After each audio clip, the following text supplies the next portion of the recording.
Bread sandwich செய்கிறதுக்காக நான் தோசைக்கல் வச்சு கொஞ்சமாக பட்டர் போட்டு அது மெல்ட் ஆனோடனே பிரெட் அதில் வச்சு அதுக்கு மேலே கூட மிளகா, ஆனியன், டொமேட்டோ இதெல்லாம் சின்ன சின்ன ஸ்லைஸாக நம்ம பீஸா செய்கிறதுக்கு கட் பண்ணுற மாதிரி கட் பண்ணி வச்சுக்கோங்க.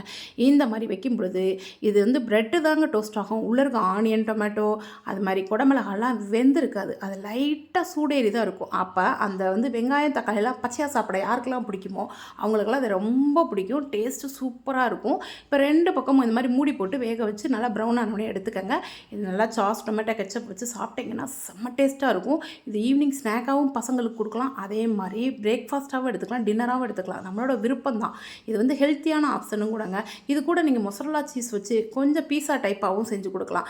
பசங்களுக்கு மேலே மல்லி இலைகள் கொஞ்சம் வச்சு அதுக்கு மேலே ஒரு ப்ரெட்டை வச்சு இந்த மாதிரி டோஸ்ட் பண்ணி கொடுத்தீங்கன்னா விரும்பி சாப்பிடுவாங்க. நல்ல ஹெல்த்தியான ஆப்ஷன். இது கூடவே நீங்கள் கேரட் கூட துருவி சேர்த்துக்கலாம். ரொம்பவே சூப்பராக இருக்கும். ட்ரை பண்ணி பார்த்துட்டு எப்படி இருக்குன்னு சொல்லுங்கள். இதை ஒரு முறையாக செஞ்சு பாருங்கள்.